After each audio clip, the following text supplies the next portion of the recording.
Capítulo 7. Los grupos autoconscientes. Hemos hablado en el capítulo anterior de grupos naturales ad hoc y autoconscientes. Ahora bien, dentro de lo que denominamos genéricamente autoconscientes, podemos distinguir diferentes tipos, que corresponden a distintos énfasis en los objetivos y modalidades diversas en las metodologías.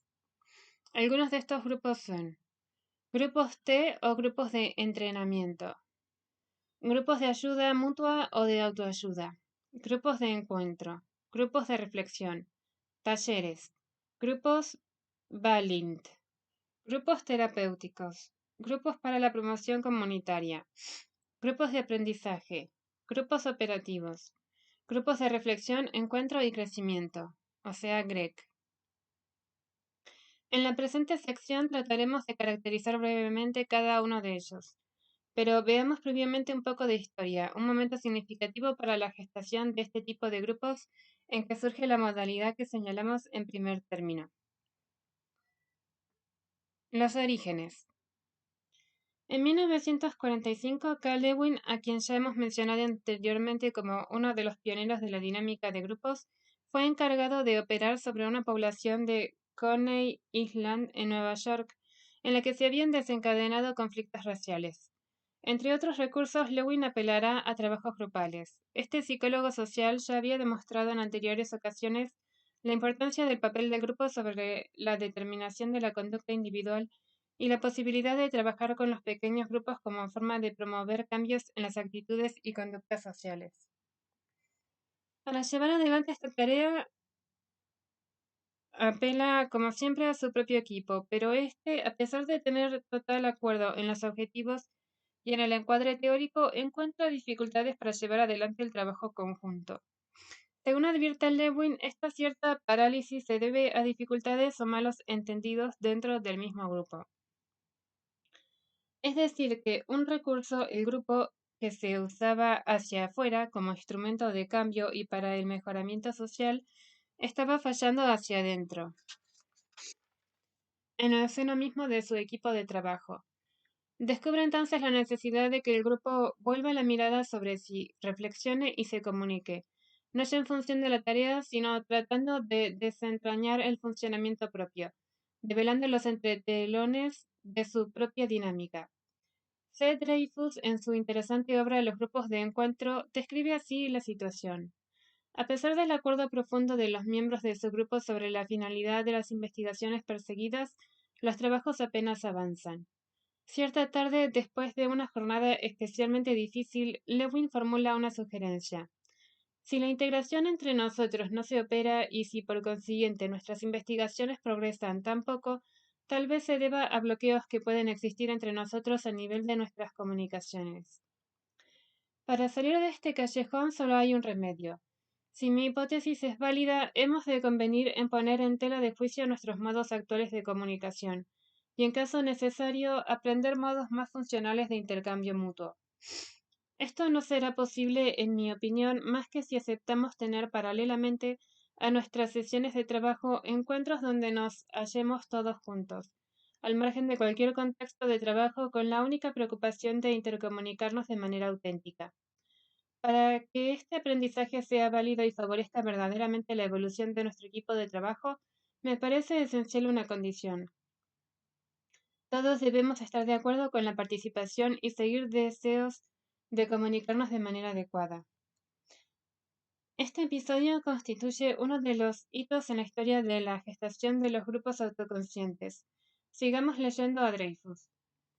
Como advierte el autor de un importante estudio sobre la obra de Lewin, Bernard Maillot, por primera vez en la historia de la humanidad, un grupo de hombres implicados en la realización de una misma tarea orientaban la autoevaluación de su trabajo de grupo no hacia el contenido de sus discusiones y de sus decisiones, sino, según Lewin, hacia el proceso de sus intercambios.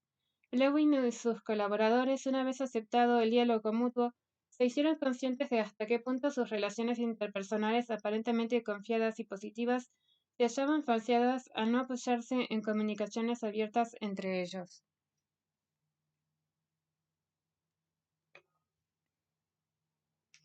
Queda así sentada la simiente de lo que un poco más tarde se organizaría como grupos de entrenamiento o de laboratorio. Grupos T del inglés T Groups, Training Groups. C. Rogers, en su obra llamada también casualmente Grupos de Encuentro, presenta una breve historia de lo que estaría llamando a ser un verdadero movimiento científico-social, la emergencia y aumento de grupos de esta índole. Con independencia de este importante desarrollo en la esfera de la investigación psicosocial, puede extraerse de aquella primera toma de conciencia una hipótesis de interés más amplio. Podríamos conjeturar que, si bien los grupos se encuentran por lo general abocados a una tarea que no es precisamente la de indagación subjetiva, operan en él de hecho irremediablemente, quiera si o no, factores subjetivos que lo inundan y que pueden obrar ora como facilitadores, ora como obstaculizadores de la tarea. Al respecto ha dicho J. Bleger con su prosa clara y elocuente.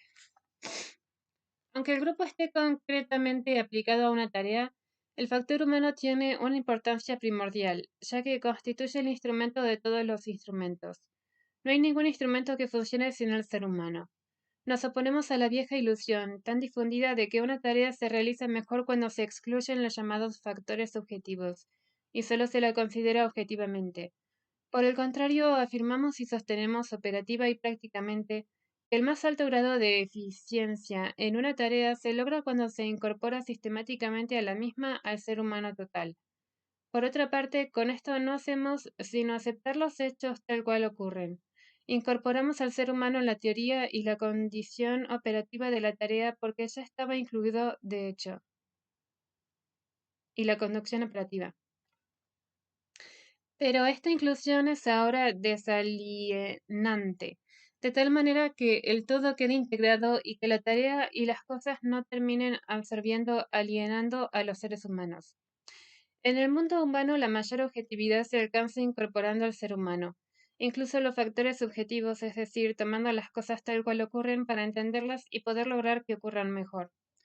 Por lo expuesto anteriormente, podemos decir que es conveniente para el grupo y en ocasiones tal vez totalmente necesario volver una mirada sobre sí mismo para desentrañar los factores subyacentes de la dinámica interpersonal que están paralizando u obstruyendo su labor. Este es uno de los fundamentos principales en que se basan los grupos operativos, que se originaran en nuestro país, fundados por Enrique Pichón Rivière y un grupo de colaboradores, entre los que se contaba el propio Bleger, y en general este es el fundamento principal de cualquier práctica de reflexión autoconsciente que se haga sobre un grupo natural para mejorar o promover la integración grupal. Antes de comenzar con nuestra tarea de caracterizar los distintos tipos de grupos ad hoc autoconscientes, hemos de dedicar unos párrafos a describir diferentes prácticas de reflexión autoconsciente que pueden realizarse dentro de los grupos naturales.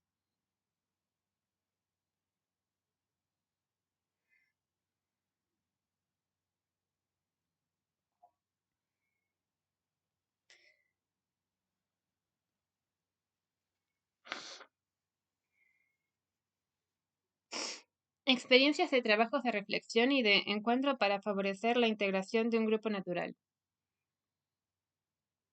La práctica de una reflexión autoconsciente para mejorar o promover la integración grupal se cumple de hecho en trabajos realizados en diversas instituciones, respondiendo a distintas metodologías y encuadres teóricos. Podríamos distinguir en principio dos modalidades básicas. Uno, la reflexión circunstancial y dos, una actividad sistemática.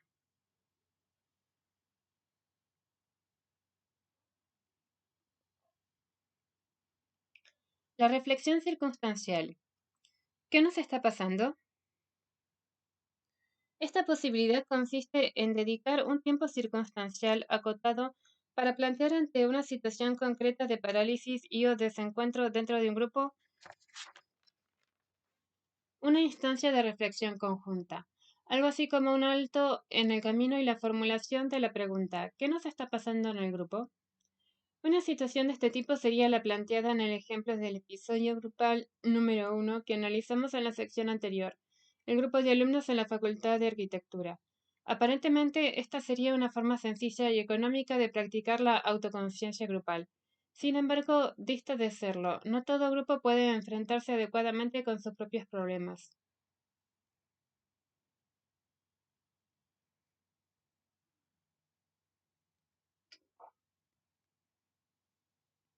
Condiciones para la práctica de la reflexión autoconsciente. Desde nuestra perspectiva, la práctica de la autoconciencia requiere el cumplimiento de algunas circunstancias que condicionan la viabilidad de la autorreflexión grupal, sea esta circunstancial o de un tipo más sistemático u orgánico. El propio Lewin ha formulado tres hipótesis a partir de las cuales piensa poder mejorar las relaciones dentro de un grupo y con los demás en general. 1. La integración no podrá llevarse a cabo dentro del grupo. Su creatividad no podrá ser duradera mientras las relaciones interpersonales entre todos los miembros del grupo no se basen en comunicaciones abiertas, confiadas y adecuadas. 2. La capacidad de comunicarse de forma adecuada con el otro, de llegar a él psicológicamente y entablar con él un diálogo, no es un don innato, sino una actitud adquirida mediante aprendizaje. Solo quienes han aprendido a abrirse a otros y a objetivarse respecto de ellos son capaces de intercambios auténticos. 3.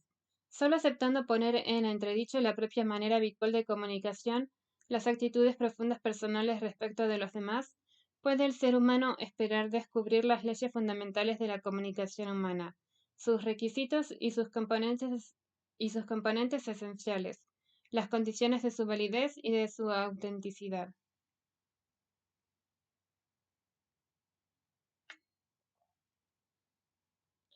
Por nuestra parte, hemos de mencionar varias circunstancias que condicionan la práctica de la reflexión autoconsciente, dividiéndolas entre aquellas que pueden considerarse requisitos básicos, esto es, que cuando no se cumplen constituyen obstáculos insalvables, y otras que operan como facilitadores o favorecedores de la toma de conciencia grupal.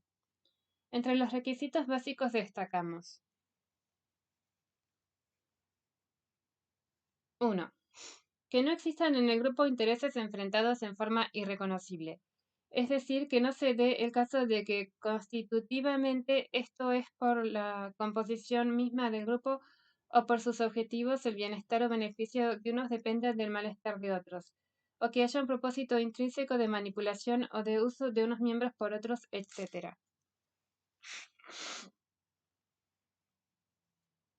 Ya que en tales casos el equívoco o los malentendidos pueden usarse ex profeso con carácter instrumental para dominar al adversario o a la víctima. En estos casos, obviamente, habrá quienes no estén dispuestos en modo alguno a alentar ningún esfuerzo de transparencia o sinceramiento y opongan, por el contrario, una resistencia, sea velada o abierta, a todo intento en esta dirección. Este tema está vinculado, por otra parte, con el de los resortes ocultos del poder. Según ha dicho M. Foucault, el poder es tolerable solo con la condición de enmascarar una parte importante de sí mismo. Su éxito está en proporción directa con lo que logre esconder de sus mecanismos. Hemos aludido ya con anterioridad a este tipo de grupos intrínsecamente conflictivos o con un antagonismo funcional. Ver página 62.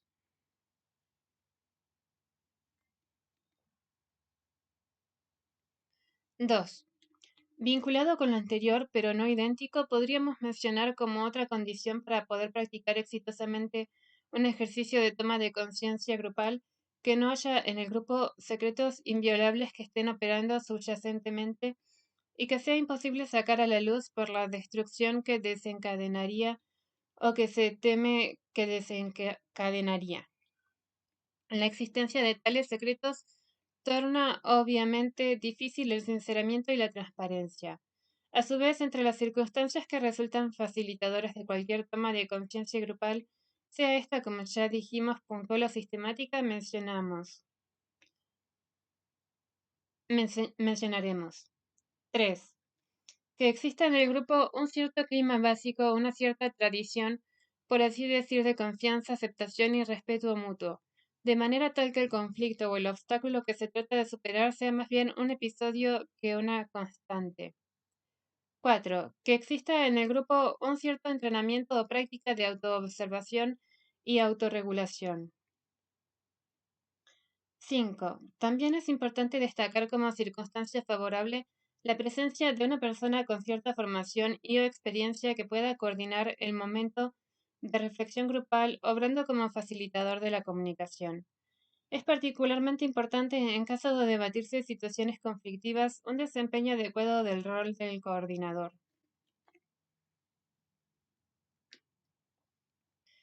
Otra posibilidad igualmente interesante es una práctica sostenida de autorregulación grupal que se haya venido ejercitando dentro del grupo. En el caso del equipo de Lewin, parecería que todas estas condiciones se cumplían en nuestro ejemplo número 1 también.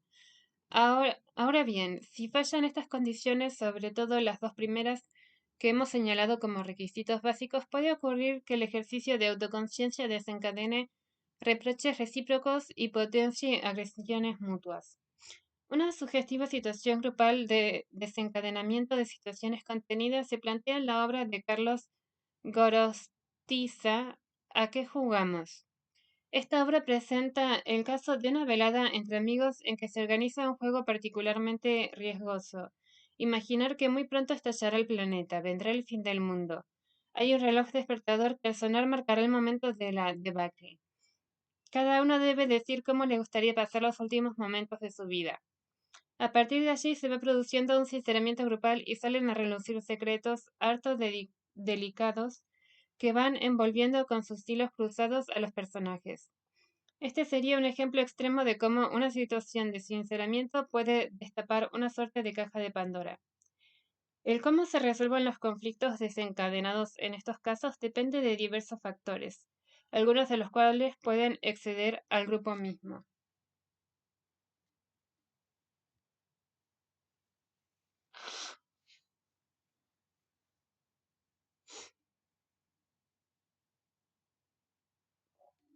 6. Por último, entre las circunstancias facilitadoras de este tipo de trabajo de búsqueda de autoconciencia grupal, hemos de mencionar la aplicación de determinadas técnicas de dinámica grupal que desde lo cognitivo y lo socioafectivo promuevan una situación de confluencia y encuentro.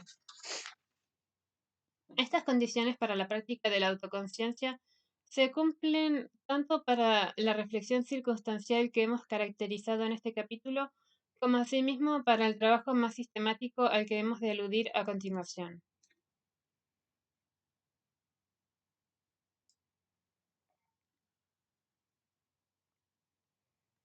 Una actividad sistemática para promover integración grupal.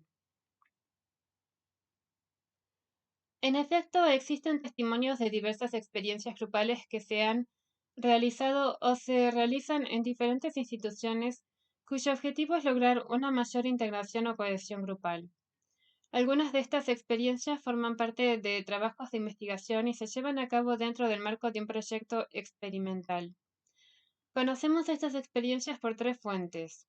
Una, la bibliográfica, por el relato registrado en libros o revistas.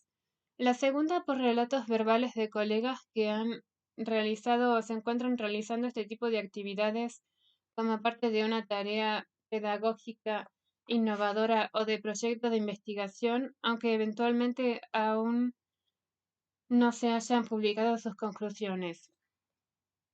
La tercera, por nuestra propia experiencia, por haber llevado a cabo trabajos en esta dirección, sea desde la docencia o desde la coordinación grupal o cumpliendo tareas de investigación. Por razones de espacio mencionaremos solamente algunos pocos ejemplos ilustrativos de cada tipo de trabajos. Entre los trabajos publicados citaremos las experiencias realizadas por Weinstein, G. y Fantini, M.D., relatadas en su obra La enseñanza por el afecto, a la cual ya aludimos anteriormente.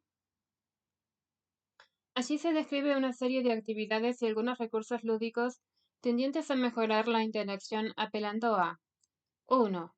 Una profundización del conocimiento mutuo. 2. Un trabajo reflexivo sobre la imagen propia. 3. Una toma de conciencia de los condicionamientos subjetivos de la percepción interpersonal y su coincidencia en los vínculos. Ejemplo de los anteojos de la suspicacia o los anteojos color rosado. 4. una disminución de la competencia y un aumento del espíritu cooperativo.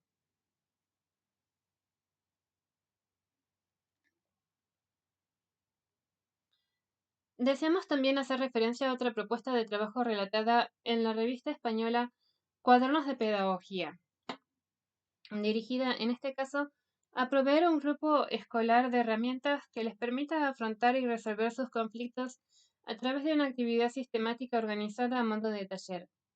La idea básica es ir programando reuniones semanales en que se realice, con el auxilio de ciertas técnicas grupales, una serie de actividades que promueven un mejor contacto interpersonal. Básicamente los instrumentos se agrupan en 5 pasos. El primero es el periodo de relajación, una fase de introducción en la que los niños y niñas se van conociendo entre sí. Los siguientes 3 pasos se centran en 3 temas específicos. Afirmación personal, para hacer que los niños y niñas se sientan bien consigo mismos. Comunidad y cooperación, para crear una sensación grupal. Y comunicación, para mejorar la capacidad de escuchar, la observación y la expresión. Una vez realizado este trabajo básico, se llega al paso final, la resolución de conflictos.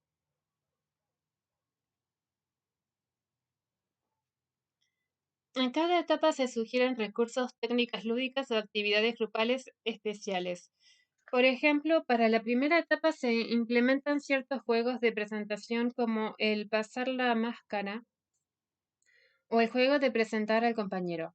Para la etapa de afirmación personal, ejercicios que contribuyen a desarrollar la autoestima y a sentirse contenidos emocionalmente por el grupo, como el juego del superabrazo o de las siluetas, para el momento vinculado con los sentimientos de comunidad y cooperación. Técnicas como la de los objetos mágicos, mimo en gran grupo o hacer el monstruo, etc. La idea general es que al terminar esta serie de trabajos donde se han ido desarrollando y estimulando actitudes cooperativas y un clima lúdico y efectivo, con juegos que acercan y unen en lugar de generar competencia o enfrentamientos individuales, los niños son enfrentados con situaciones conflictivas de ficción, tomadas de la literatura o de la dramatización realizadas por ellos mismos, e incentivados a hallar una solución. Esto permitirá finalmente abordar situaciones conflictivas reales o muy parecidas a las que aparecen en el aula.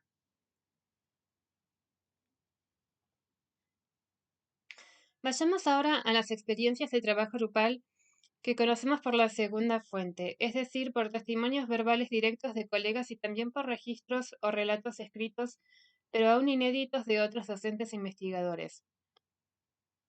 Entre otros, podríamos mencionar trabajos experimentales que se han realizado o se están realizando actualmente dentro de distintas instituciones, en las ciudades de Bariloche, Viedma, El Bolsón, Cipolletti, Neuquén, General Roca, Córdoba, Rosario, La Plata, etc. Si bien desearíamos poder reproducir aquí una buena parte de este material recogido en el contacto directo, contribuyendo a difundir estas experiencias, nos vemos obligados a seleccionar, por razones de espacio, solamente 2, por su particular relevancia para el tema, sin que esto vaya en desmedro del resto de los trabajos que conocemos.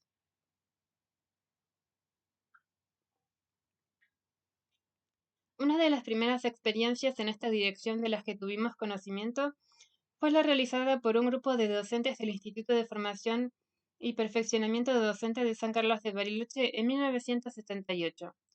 Esta institución se halla destinada a la formación de profesores de enseñanza elemental y a su perfeccionamiento. Se trata de una institución relativamente pequeña a la que se procuró imprimirle desde su fundación en 1976, y a pesar del entorno sociopolítico nada propicio de esa época, un espíritu democrático y solidario, donde se luchaba internamente en la medida de lo posible contra el autoritarismo y el formalismo, y se buscaban formas de motivación estructuradas a partir de un trabajo atractivo en el aula. Se intentaba también constituir un equipo integrado y coherente. Se realizaban reuniones periódicas donde se procuraba transferir y compartir los avances, retrocesos, dudas de los docentes, etc. No debe pensarse por ello que se lograban plenamente los objetivos. Los obstáculos, tanto externos como internos, eran fuertes, pero lo que queremos destacar aquí es que se intentaba decididamente imprimir a la institución una tónica diferente. Dentro de este marco institucional se desarrollaron una serie de experiencias innovadoras. Una de ellas es aquella a la que nos referiremos a continuación. En uno de los cursos se había hecho notoria la falta de interés y de entusiasmo, la caída en una cierta apatía generalizada dentro del grupo. Se conjeturó entonces que podía haber problemas internos en el grupo que incidieran en esto, y por algunos indicios se pensó que podría tratarse de rivalidades, falta de apertura a la comunicación y cierta desconfianza mutua. Un grupo de 4 docentes que eran profesoras de ese curso elaboró entonces un proyecto de trabajo de integración y lo llevó a cabo.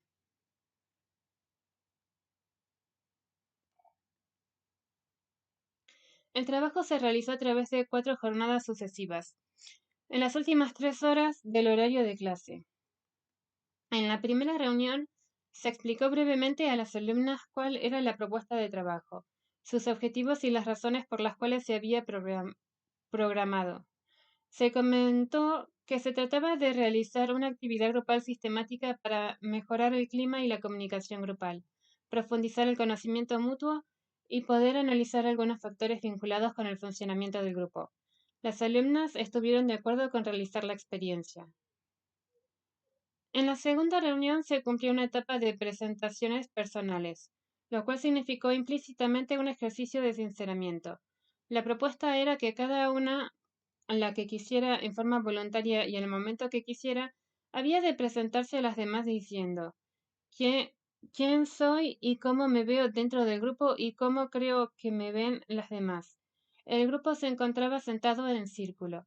Al comenzar había una atmósfera de tensión y expectativa. Contribuyó como factor de distensión el que esta actividad fuera iniciada por una de las docentes que coordinaban la experiencia. Ella comenzó a decir quién era, relatando algunos aspectos significativos que ella misma consideraba significativos de su propia identidad. Luego relató al grupo qué papel sentía ella que jugaba dentro del grupo y cómo creía que las demás la veían. De primera intención, esta actitud realizada con apertura por la docente, sin máscaras, sin temor a perder la imagen y con fuerte carga emocional, fue un impacto para las alumnas acostumbradas a ver a sus docentes dentro del marco de un rol. Al calor de este relato se fue animando una alumna y luego otra y otra hasta que todas pudieron hablar. A partir de este ejercicio centrado en el cómo creo que me ven de cada una, las otras integrantes muchas veces manifestaban su asombro.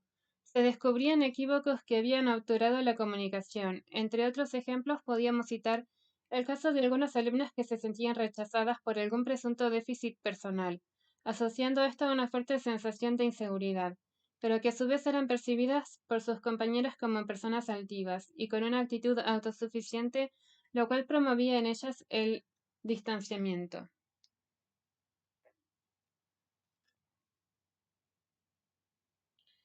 El tercer día se facilitaron los encuentros interpersonales en díadas, tratando de desandar situaciones conflictivas o malentendidos pendientes. El cuarto día se invitó a los miembros del grupo a hacer una evaluación escrita, relatando cómo vivieron la experiencia y con preguntas disparadoras del tipo: ¿cómo me sentí realizando esta actividad? Al iniciar el trabajo pensaba que, ahora pienso que, a lo largo de la actividad me ocurrió que, etc. Finalmente se hizo el cierre de la actividad con la puesta en común de lo que habían escrito y comentarios que fueron surgiendo. Al tomar contacto con el material producido por las alumnas, impactaba la corrección de la redacción y su fluidez. En general, muchas de estas chicas tenían habitualmente una prosa descuidada, cometían en sus trabajos escritos errores de sintaxis y aún de ortografía. Nada de esto aparecía acá. Esto fue un hecho realmente notable. Era evidente que estos testimonios habían sido escritos desde adentro, dejando de lado los bloqueos que promueve una redacción escolarizada. Las alumnas habían hablado de ellas mismas, de sus vivencias, de lo que habían sentido en un momento de encuentro y comunicación con sus compañeras y con algunas de sus profesoras, y al hacerlo su prosa surgía fluida. A partir de este trabajo, el grupo aumentó su nivel de cohesión y mejoró su rendimiento. Este curso no llegó nunca, sin embargo, a un grado óptimo de integración. Quizás una experiencia aislada, si bien da el impulso inicial, no sea suficiente. Tal vez esta instancia de encuentro fuera necesaria mantenerla o reeditarla.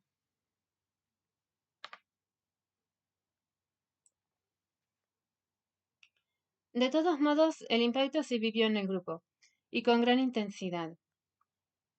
Tal vez uno de los aspectos más significativos de este trabajo para las alumnas fuera el hecho de que se sintieran tan fuertemente reconocidas como personas y que su problemática o sus conflictos de interacción humana dentro del aula tuvieran cabida y reconocimiento explícito por parte de las figuras de autoridad y en el nivel institucional.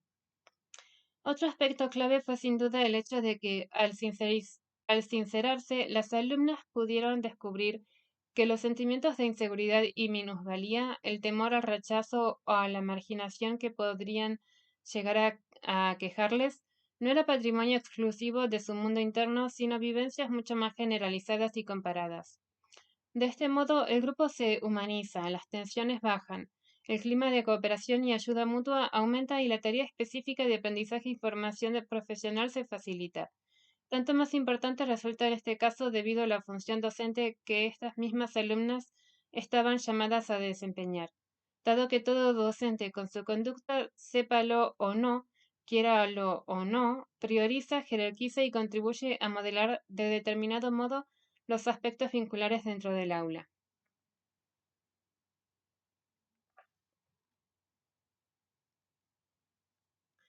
El tener una conciencia vívida a partir de su propia experiencia como alumnas de la influencia que puede tener el docente en el clima grupal y de la incidencia positiva de una atmósfera de encuentro y un predominio de los lazos humanos efectivos, tiene para el proceso de aprendizaje habría de ser crucial para su desempeño posterior al frente de su grupo de alumnos. Pero como gustan decir los españoles, no todo es miel sobre hojuelas. Para que este tipo de trabajo resulte productivo, deben cumplirse ciertos requisitos importantes. Algunos de ellos tienen que ver con aspectos técnicos y otros muy importantes tienen que ver con aspectos actitudinales de quién o quienes coordinan. La experiencia. Trabajaremos sobre este tema con cierto detenimiento un poco más adelante.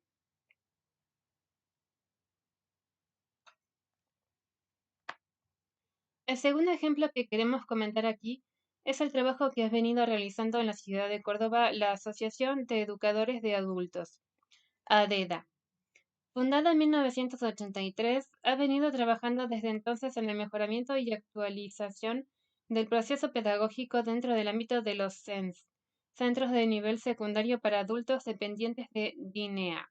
A partir del 85 comienzan a institucionalizarse en una de estas escuelas, lo que han dado en llamar una etapa de ambientación, que se realiza al ingresar el alumno en el establecimiento.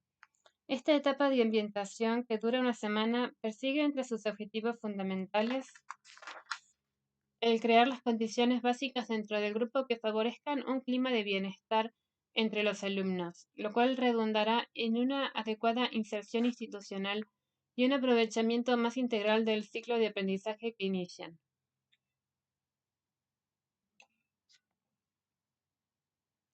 El trabajo consiste básicamente en proponer como contenido para su análisis y reflexión conjunta algunos temas clave relacionados con la comunicación, la participación y la dinámica grupal, pero de una manera tal que vaya promoviendo de suyo y por la fuerza demostrativa de la misma metodología empleada los caminos y recursos para lograr la comunicación, facilitar la participación democrática de los alumnos y afianzar la integración grupal.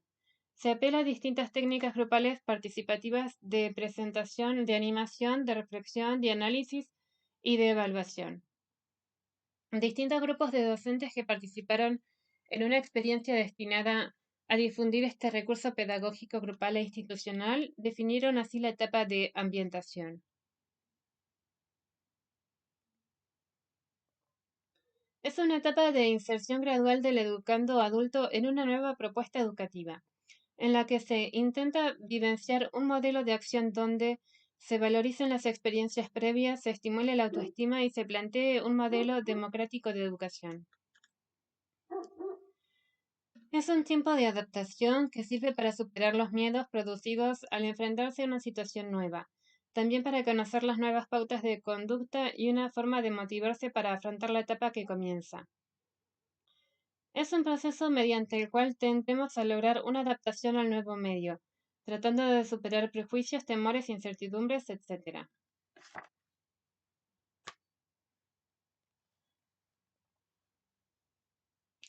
A su vez, la planificación de la etapa de ambientación la realizan entre todos los docentes, designándose un voluntario para coordinar toda la etapa, a fin de que sea un referente válido para los ingresantes y garantice la continuidad del proceso.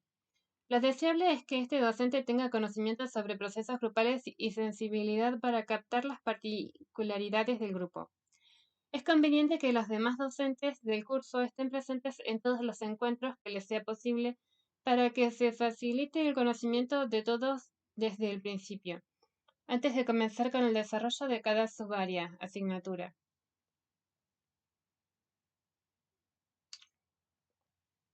Este grupo de docentes organizaba periódicamente cursos de capacitación para sus colegas destinados a difundir esta modalidad de trabajo, de cuyo testimonio se extrajeron, por ejemplo, las definiciones precedentes.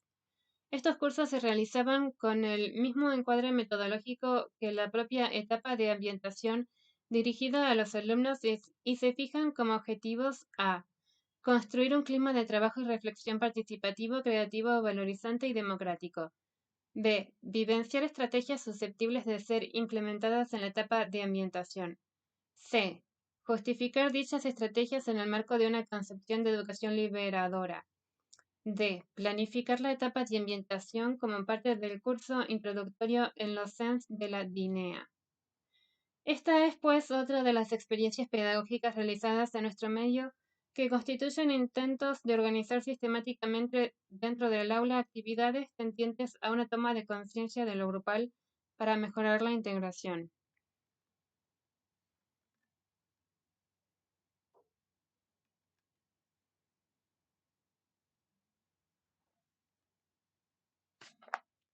Distintas modalidades de grupos autoconscientes. Demos ahora una rápida mirada sobre ciertas modalidades de grupos autoconscientes, según la nómina que vimos en la página 117. Debemos aclarar, no obstante, que esta nómina no es de ninguna manera exhaustiva. Tampoco puede establecerse con estos diferentes tipos de grupos, categorías o compartimientos estancos, ya que muchos de ellos tienen importantes rasgos en común y zonas que se intersecan. En cuanto a las denominaciones, estas tomas están tomadas de la literatura más difundida y de la práctica social. Lo que nuclea a estos distintos tipos de grupos es que todos ellos constituyen intentos de 1. Usar el grupo como herramienta de mejoramiento humano y social. Unos con énfasis en el grupo como recurso para aumentar el bienestar de sus miembros. Otros para poder operar más creativa y productivamente sobre la realidad, pero siempre con cuidado y respeto hacia los miembros. 2. Promover una participación de todos los miembros en un ámbito de libertad y comunicación sin autoritarismo y tal que esa participación sea un instrumento real para lograr los objetivos. 3. Ayudar a una toma de conciencia y valorización de los objetivos, sea de los individuos que participan en el grupo, quienes pueden expresar, compartir y resignificar sus experiencias y vivencias, sea del grupo como totalidad, tomando conciencia y revisando los mecanismos grupales y los distintos juegos de la interacción. Veamos pues algunas de estas modalidades grupales.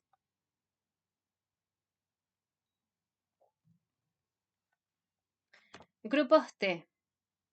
Los llamados grupos T del inglés T Groups, Training Groups, denominados también por algunos autores grupos diagnóstico o grupos de laboratorio, son grupos de formación o entrenamiento en el campo de las relaciones interpersonales. Surgen en 1947 en Bethel, Maine, Estados Unidos, poco después de la muerte de Cal Lewin, conducidos por un discípulo suyo, Leland Bradford, quien hizo suyo el proyecto que Lewin había concebido poco antes de morir. En torno de estos grupos se crea el NTL, First National Training Laboratory in Group Development. La idea central es crear un grupo de laboratorio que funcione durante un número limitado de reuniones, con un número limitado de miembros para brindarles a los participantes una experiencia de grupo reducido donde puedan establecer una interacción humana sobre la cual simultáneamente ir reflexionando. Se trata de ofrecer una experiencia grupal centrada en la comunicación y poder experimentar un ámbito donde las relaciones con la figura de autoridad pueda evolucionar y ser más autónoma. Con el correr del tiempo, estos grupos fueron experimentando una doble evolución. Por un lado, se lo fue utilizando crecientemente para la formación de personal y particularmente de directivos de empresa, entrenándolos en relaciones humanas a efectos de un desempeño más eficaz del rol. Por otro, se fue desarrollando una línea más humanista, donde se enfatizaba la búsqueda de la comunicación y las relaciones interpersonales, tomándolas como un fin valioso en sí mismo y no como un medio para otros objetivos. Las dos líneas llegaron a estar netamente diferenciadas, tanto por su problemática como por su público.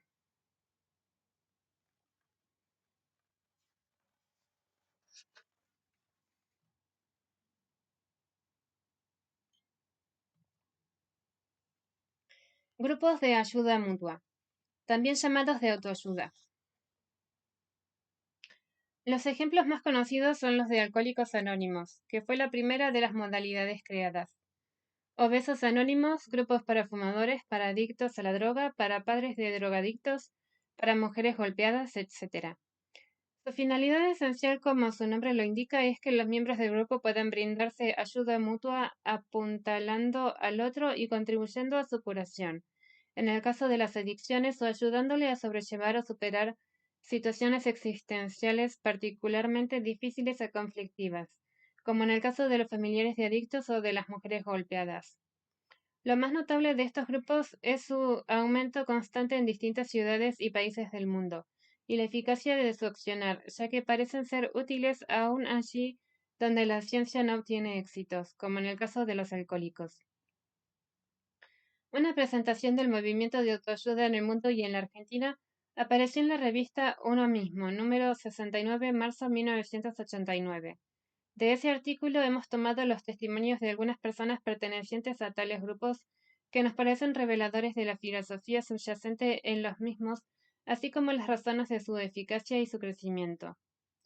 El grupo se extiende, crece y es efectivo porque es el único sistema basado en las propias experiencias, sin tutelares, sin profesionales. Las vivencias de los recuperados tienen efecto curativo.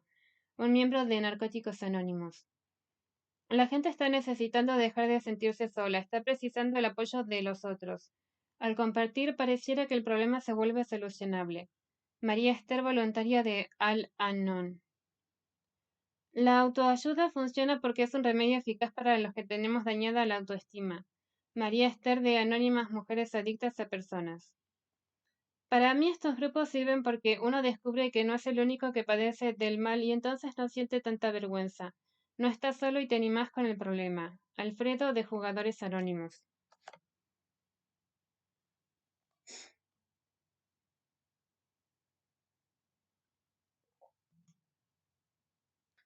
Grupos de encuentro.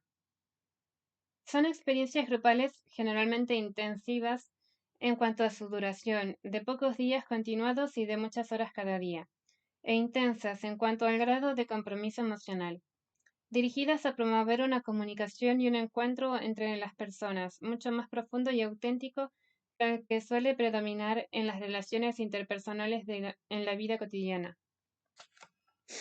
Se genera en ellos un clima de comunicación que permite a las personas perder el temor a mostrarse tal cual son, abandonar imágenes, máscaras y fachadas, demoler barreras, reencontrarse con su verdadero sentir y animarse a compartirlo con los otros. O tal vez se da un proceso inverso. Al abrirse a los demás, la persona se conecta también con sus propios sentimientos. Seth Rogers, en su apasionante libro titulado Grupos de Encuentro, que mencionamos anteriormente, relató el desarrollo de los grupos que él mismo dirigía. Según relata Rogers, algunos de los miembros pertenecientes a estos grupos han logrado expresar su dificultad para mostrarse con autenticidad y han dejado un elocuente testimonio escrito que el autor recoge en el libro, protegiendo naturalmente la identidad de los protagonistas.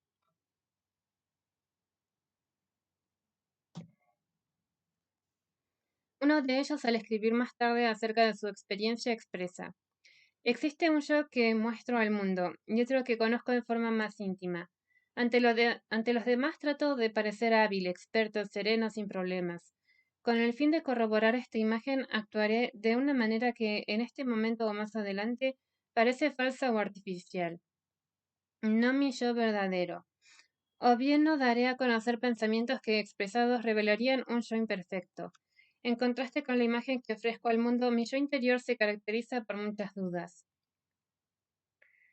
El valor que asigno a este yo interior está sujeto a un importante grado de fluctuación y depende en gran medida de la forma en que los otros reaccionan frente a mí. A veces este yo privado puede sentirse carente de valor. Es que al principio en el grupo, según Rogers, cada miembro tiende a mostrar a los otros el yo público y solo de modo gradual, con temor y ambivalencia, se dispone a revelar parte de su yo privado. Al comenzar un laboratorio intensivo, se solicitó a los miembros que expresaran en forma escrita y sin darse a conocer el o los sentimientos que experimentaran y no desearan confesar al grupo. Un hombre escribió: no me resulta fácil relacionarme con las personas. Posee una fachada casi impenetrable. Nada que pueda herirme entra, pero tampoco sale nada. He reprimido tantas emociones que me encuentro próximo a la esterilidad emocional. Esta situación no me hace feliz, pero no sé cómo obrar al respecto. Es evidente, comenta Rogers, que este hombre vive dentro de una celda privada y que, salvo en forma encubierta, ni siquiera se atreve a lanzar un pedido de auxilio. A medida que el trabajo y la comunicación grupal avanzan, las personas van descubriendo que allí existe libertad para ser como se es, y comienza a generarse un clima de confianza. Las personas empiezan entonces a correr el arbur de permitir que el grupo conozca alguna faceta más honda de sí misma, y el grupo comienza a desplegar su capacidad para aliviar los sufrimientos individuales. Según el autor, en los grupos de encuentro es tan común la aparición de esta clase de facultad que he llegado a creer que la capacidad para aliviar el dolor ajeno o actuar en forma terapéutica abunda en la vida humana más de lo que suponemos. Casi siempre solo necesita para ponerse de manifiesto el permiso que concede o la libertad que posibilita el clima de una experiencia grupal que fluye sin trabas.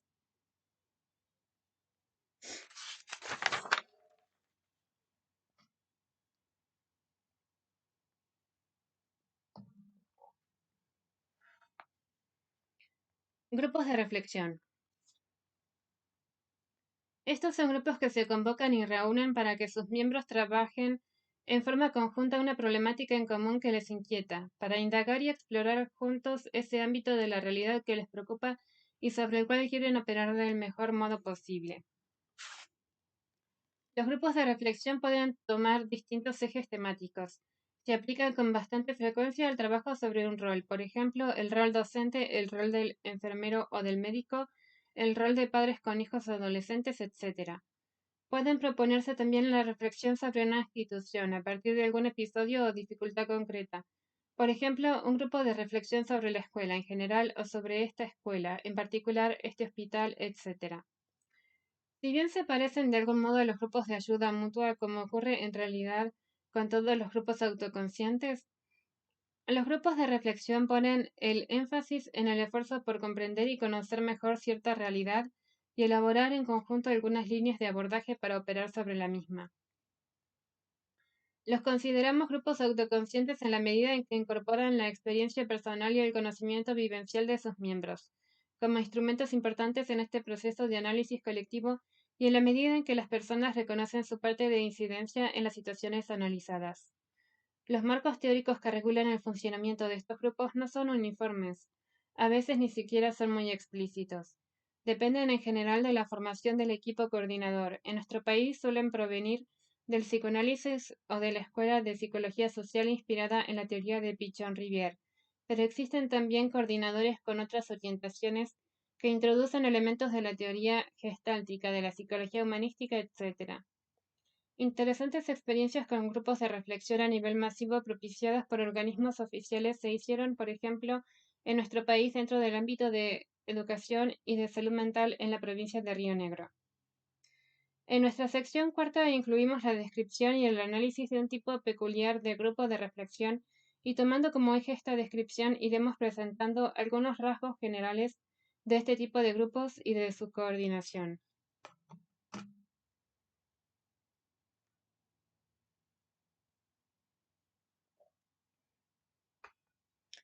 Talleres. Se convocan y trabajan para realizar un aprendizaje, adquirir una habilidad, desarrollar alguna potencialidad o para elaborar algún producto. En general suelen culminar con alguna realización concreta, fruto del trabajo realizado dentro del grupo. Los consideramos grupos autoconscientes en la medida en que incorporan la experiencia personal y el bagaje interno previo como elemento básico en el desarrollo de este proceso de aprendizaje y o de este producto. Tienen en cuenta la comunicación y la participación activa de sus miembros en este mismo proceso. En nuestro país existe una gran variedad de trabajos dentro de esta modalidad. En el ámbito de la educación sistemática se han desarrollado el aula taller para la enseñanza primaria y media. En distintas universidades e insertas en distintas cátedras se están haciendo experiencias de talleres pedagógicos para la enseñanza-aprendizaje de distintas disciplinas.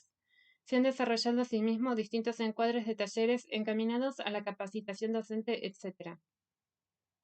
A nivel informal se incrementan los talleres literarios, talleres dentro de otras especialidades artísticas, talleres de recreación, etc.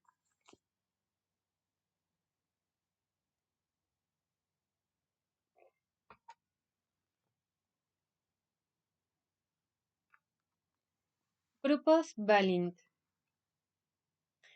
En su origen fueron grupos paramédicos, psiquiatras y psicoanalistas coordinados por su creador, el médico y psiquiatra británico Michael Balint, con el objeto de investigar la relación médico-paciente, compartiendo, reflexionando y analizando situaciones que se presentaban a diario en el ejercicio concreto del rol. Podrían considerarse una modalidad particular de grupo de reflexión dirigido a un público de profesión médica, con un encuadre predominantemente psicoanalítico. Permiten elaborar la angustia que produce el ejercicio del rol y resolver a partir de un compartir experiencias e intentar entenderlas a la luz del marco teórico analítico. Las situaciones emocionalmente comprometidas y de difícil resolución en la soledad del trabajo con el paciente. En nuestro país se han desarrollado este tipo de grupos en algunas instituciones.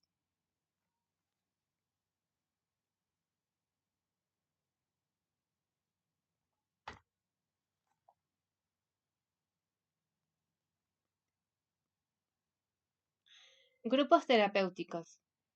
Son grupos centrados en la terapia psicológica. Su objetivo principal es la curación de distintas formas de malestar psíquico, distintas formas de neurosis que puedan alejar a sus miembros, quienes acuden al grupo para superar sus dificultades.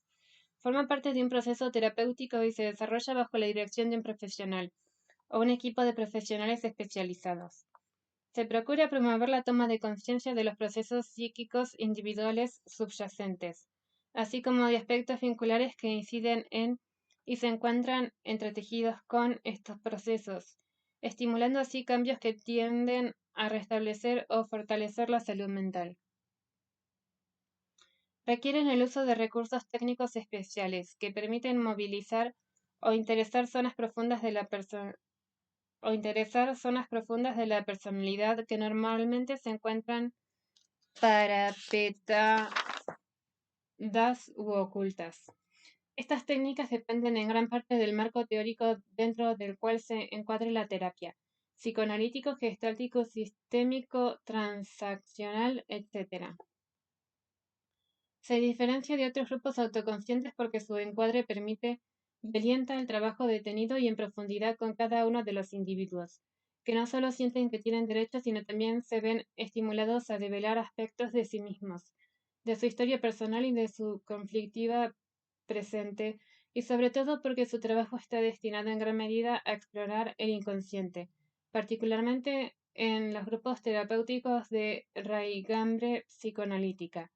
se realizan en instituciones de salud mental, tanto públicas como privadas, y han alcanzado un significativo desarrollo dentro de nuestro país.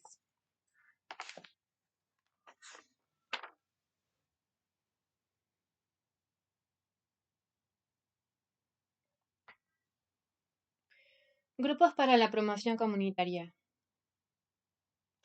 Son grupos que se realizan para promover organizaciones populares autogestionarias y autónomas dentro de las comunidades. Suponen una metodología pedagógica participativa en la línea de la educación popular y se desarrollan mayoritariamente en zonas o sectores humildes de la población. Tienen una importante tradición dentro de América Latina, donde se vienen desarrollando desde las primeras décadas de nuestro siglo. Una de las organizaciones que promueven estas actividades grupales es el CAAL, Centro de Educación de Adultos de América Latina. Se forman grupos de pobladores bajo la dirección de un coordinador o de un equipo de coordinación para discutir los problemas de la comunidad, a la vez que se procura crear un clima cooperativo de comunicación cálida y fluida con participación igualitaria y democrática. Los clasificamos dentro de los grupos autoconscientes porque, dada la índole de su encuadre y la filosofía general en que se sustentan, las personas son estimuladas a aportar sus experiencias para compartirlas, compararlas y resignificarlas a la luz del trabajo conjunto, y esto a la vez que permite ir tejiendo el entramado conceptual y produciendo un conocimiento colectivo, posibilita a cada uno conectarse con su propia realidad y sus vivencias de una manera más reflexiva. Este trabajo grupal permite así afianzar la autoestima y la capacidad de acción comunitaria y social. En lo que hace al mejoramiento de la autoimagen, estos grupos se asemejan a los de autoayuda, y en cuanto a la práctica reflexiva participativa, se entroncan con los grupos de reflexión. Suelen utilizar técnicas grupales lúdicas para promover un clima distendido, que posibilite el intercambio y la elaboración grupal del conocimiento. El grupo Alforja ha sintetizado estos recursos en una obra titulada Técnicas participativas para la educación popular. A su vez, tomados de una obra donde se relata una experiencia de este tipo realizada en el nordeste argentino, hemos de reproducir algunos testimonios. Se trató de un taller de capacitación de promotores de base, coordinado por un equipo del INDES, Instituto de Desarrollo Social y Promoción Humana, donde participaron 22 personas provenientes de 4 provincias: Corrientes, Misiones, Chaco y Formosa.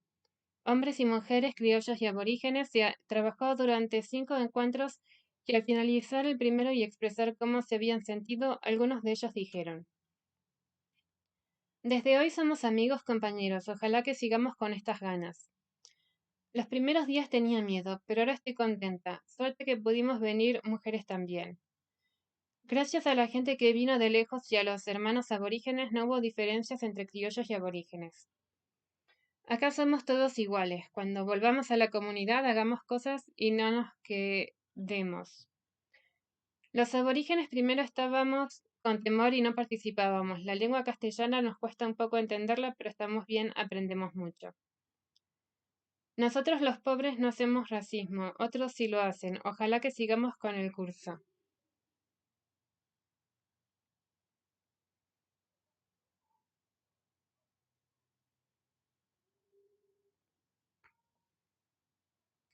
Grupos de aprendizaje.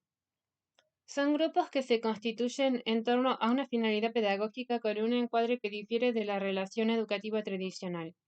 El objetivo es lograr un aprendizaje no ya a través de la enseñanza, sino a través de un accionar conjunto en un ámbito participativo y vinculante.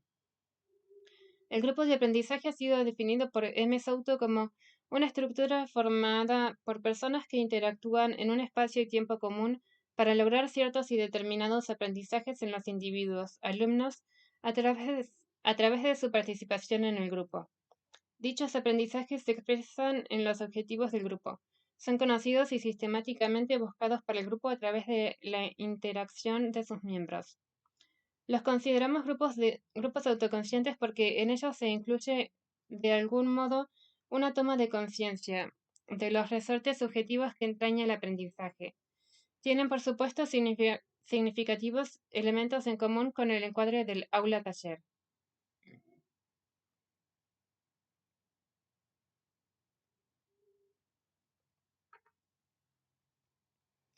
Grupos operativos.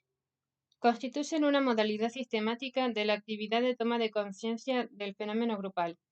Surgen en la Argentina en una experiencia realizada en Rosario por E. Pichon Rivière y colaboradores. Reconocen la decidida afiliación dentro del psicoanálisis e incorporan importantes elementos de la teoría de M. Klein. Si bien P. Rivière, Bleger y otros elaboraron una propuesta conceptual y aplicada propia con un amplio desarrollo original. En verdad, al inaugurar una escuela de psicología social para la formación de coordinadores de grupos, esta corriente de pensamiento ha incidido decisivamente en el desarrollo de grupos operativos en distintos ámbitos institucionales.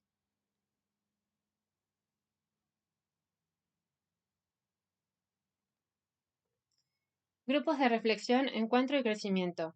GREC. Es una modalidad de trabajo grupal donde confluyen aspectos importantes de los grupos de reflexión y de los grupos de encuentro, teniendo como uno de sus objetivos el crecimiento personal de sus miembros. Constituye nuestra propuesta de modalidad de grupo autoconsciente dirigida a la capacitación de trabajadores sociales, educadores, agentes de salud, etc., y básicamente la formación de coordinadores grupales que puedan operar como facilitadores de un trabajo participativo, democrático y creativo. Dedicamos nuestro octavo y último capítulo a la descripción de esta modalidad de trabajo que tomaremos como punto de referencia concreto para abordar algunos temas que se aplican a todos los grupos autoconscientes.